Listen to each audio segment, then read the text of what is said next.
Jones versus Norco, Washburn versus Hawthorne Incorporated.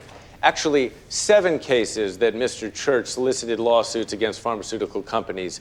In each case, he was able to exact a settlement because the company knew that even if they won, a protracted battle would do more damage than settling. You have evidence of that? Plaintiff number 2 in our case, Eleanor Baker. She also happens to be plaintiff number 7 in Jones versus Norco. He's recycling plaintiffs. It's very green of you. Mr. Church? Mr. Spector has his documents. I have mine showing that prior to FDA approval of his drug, Quentin Sands' company was on the verge of bankruptcy. 3 months after that drug hit the market, sales rocketed to $38 million a quarter, which is clear financial motive for falsifying clinical trials. Now, Your Honor, does that sound like a groundless claim to you? I told you to go over those financials. Asked him 5 times, he never gave them to me. Your Honor. Mr. Spector, you can question his tactics all you'd like at trial, but he's right.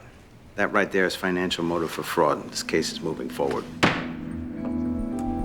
Thank you, Your Honor.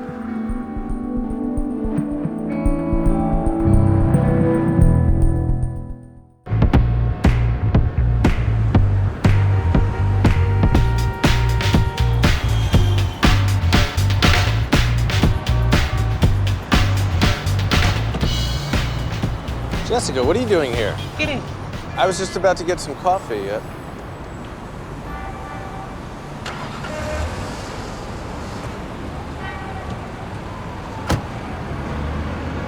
Heard about your little setback in court. Getting blindsided by my own client holding back isn't a setback, it's an embarrassment. What are you talking about? Did you ever think it's time to consider that he isn't the upstanding man that you think he is? When we were married, when I took a client Quentin knew was guilty, he never shut up about it. He went on and on about right and wrong. Sounds annoyingly self-righteous. It was. But it's also how I know he didn't do this. For all his faults, Quentin has never lied to me before. And he's not lying about this. So stop questioning his ethics and start winning this case. We had a deal that you were going to stay out of it. You don't know everything I know. All right. That's not staying out of it. No, you're right.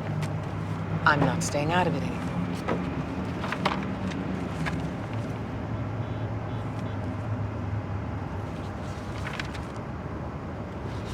I'm sorry. You looked into his background this deeply.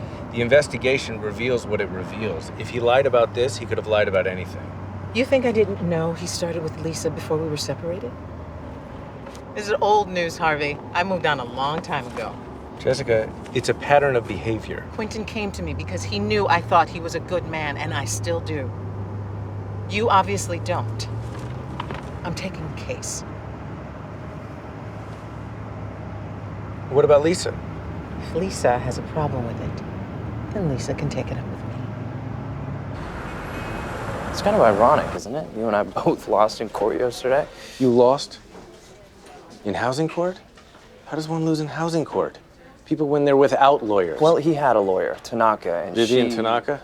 Yeah, what, you know her? If your landlord's using Vivian Tanaka, this isn't about bed bugs. Vivian Tanaka represents half the high-rises in Manhattan. This isn't a petty rent dispute. Your guy's going condo. Well, that's great. Forcing Frank out for conversion is harassment. I can go after him for that. No, you want to take down Vivian? You better go in there with more than just one client. You show the pattern, the settlement goes up. If they did this to him, I guarantee they've done this to others. So I should find other people in Frank's building? Think bigger. Bigger how?